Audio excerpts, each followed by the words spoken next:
Welcome back to Out There Living. On this episode of Out There Living, we're back in the hybrid caravan and we're going to have a look at some storage ideas for the Ensuite.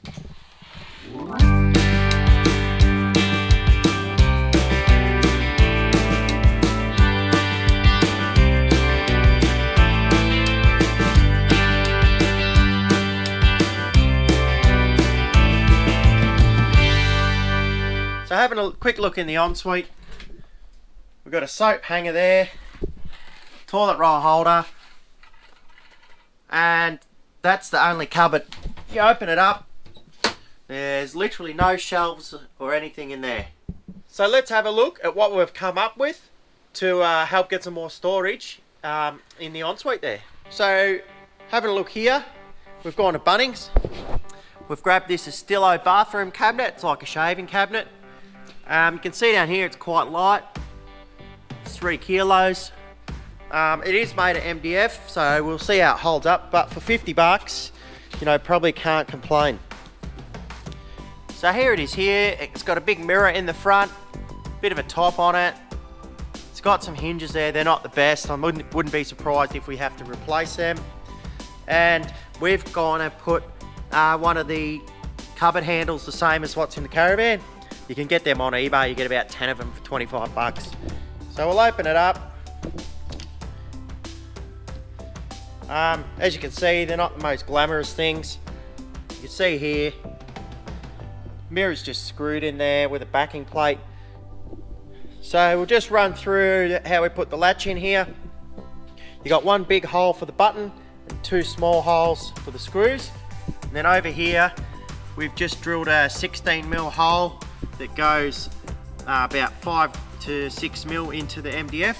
And to do that without coming through the outside, we've just got a spade bit and ground the point off it. So you start, get a little bit in, get your spade bit, and grind the point off it. And these are quite cheap. So let's go have a look at mounting it. So we're going to mount the shaving cabinet up here above the sink. And you can come a fair way this way, but you probably don't want to be too close to that line there, or you'll be hitting your head on it there when you're using the toilet. So as you can see here, this wall's quite thin. Here they've just used bolts, so we're actually going to utilize that bolt. We're going to keep this cabinet off the wall a little bit here, and we'll put a few shelves in there. So we're going to put 6 screws in this. You can see up the top here, 2 mounting holes. We'll just put some pilot holes through where we want our screws to be. We may end up using bolts. We'll just have to see how well it sticks to this panel board. Good size pilot hole. There we go. Put some pilot holes there. In the cupboard. So we've just got it mock fitted up and we'll run you through. So we've just put it in place here. There's the mock shelves. They're just sitting there, just wedged in there. We'll put some angle in the front and back of them just to hold them in place. So what we've done here, we've just put them top screws in and they're not long enough, so we're going to have to bolt them. The middle screws there are going all the way through the other side. These bottom screws are actually going into some timber particle board, so those ones can stay, and these top 4, they'll all have to be bolts. Now we've got our bolts sticking through there, and on this side we just got bolts and washers. We're not going to even bother painting them. Now if you come down here, you can see it's just these little screws holding it together. So I don't know how that's going to hold up with the motion and rattling and bouncing of the car. So we're going to run some Sikaflex Seal around here to try and hold it all together a bit better. So while we're in here, we're going to put a shelf in this cupboard. So we've got this aluminium composite panel from Bunnings. It's aluminium sandwiched on either side. One side's black there. See that? The other side's white. There you go. So you want to mark your dimensions on there, and then you want to cut it with a nice sharp Stanley knife. So a bit of aluminium for a straight edge. You can use a level or whatever you've got. Put that on your marks. Really sharp Stanley knife. Just gently score it in nice long strokes. Once you've cut through that top layer of aluminium, you just get it and bend it, and it should snap like that. You can see here we've got a nice join, and then what you do is you just run your knife down there very gently, and you do that a couple times, it'll just fall apart. And then just give it a little snap back the other way. There you go, got your shelf. As you can see, pretty basic. Got a couple pipes there. We'll just show you what we do to the shelf to get them through. If you have a look in the corners, they're actually rounded corners, so we've got to get around that too. So we've just put a couple bits of angle in there, nothing special. The shelf will sit on them. And the shelf itself here, you just cut the corners out to allow for them rounded corners. And then one corner you cut out on a big angle there, big chunk out, just to allow for them pipes to come through. So we'll put it all in place and then we'll give you a look. So we've finished all the mods in the Ensuite, so let's go in and have a look and I'll talk you through them. You can see here we've installed the shaving cabinet, and to the left of it we've just put a couple of shelves in, and to make them we've just put a couple little bits of angle in there, and then a bit of angle across the top. And for the shelf we've used a little bit of the composite panel. We'll have a look in here. We've just mounted it through that mounting pad there with 2 bolts from the other side. We've siliconed around all the shelves to help hold them in place. Couple screws down lower where we're biting into the timber, and up here a couple more bolts. And we've integrated that into the aluminium angle there to form the shelf, just to help secure that backing piece on. So we've created a couple little shelves there. We might tidy that up with a bit of contact or paint or something. It's a little bit scrappy, different colours. I've got a paint here where the latch hole is.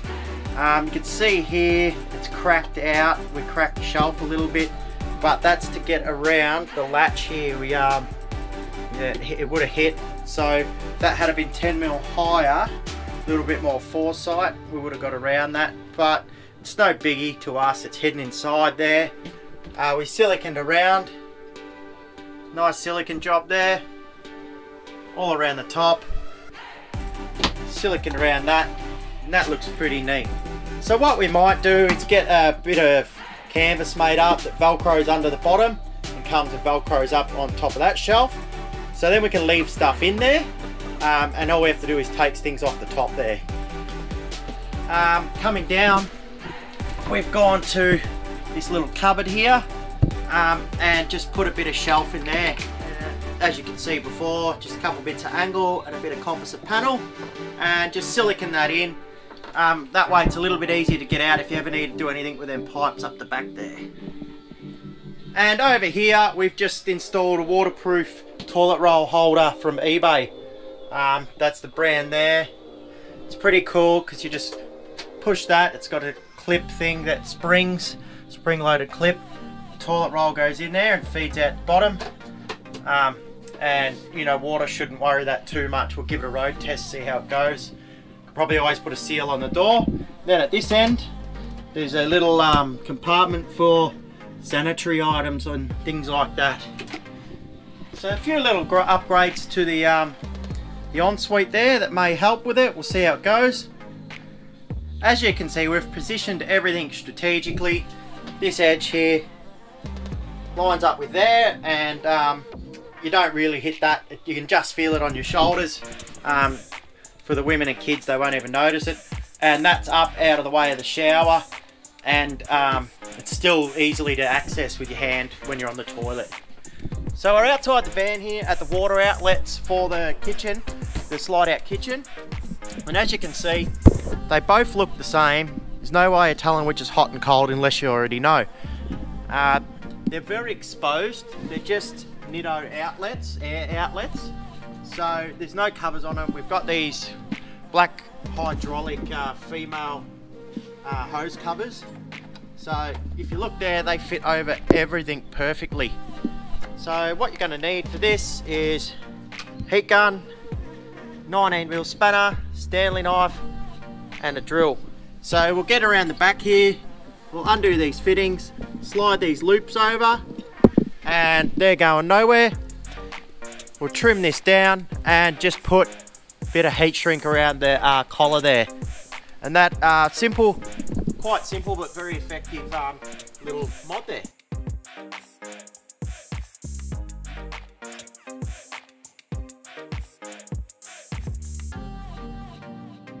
So there you have it, dust caps on the water outlets, quite effective, and a little band there to identify the hot water outlet. Now you can get these dust caps, they're female hydraulic coupling caps, they're 23 millimeters. Get them at your local hydraulic supplies, or you can go on eBay. I've only managed to find one supplier and the postage is quite expensive, so just, yeah, I wouldn't bother with eBay, to be honest. And the little heat shrink, you can get an auto elect, super cheap, Autobarn, that's 23 or 25 millimeter, whatever you can get. You can just use a little bit of red electrical tape, or even nail polish will work, red nail polish. So there, yeah, quite simple but effective little mod there you can do to your water outlets. Thanks for watching this episode of Out There Living. If you've enjoyed it, then subscribe and hit the notification bell. Leave us some comments, get in touch with us. Head over to Facebook and Instagram, follow us there. And if you're on TikTok, follow us there. We're just starting to do a few TikTok videos. So we'll get our head around that and give you some short videos there. Don't forget, if you're after any 12 volt gear, head across to itechworld.com.au and use the promotional code at the checkout, Out There Living, for a 10% discount store wide. Thanks for watching. Hooroo!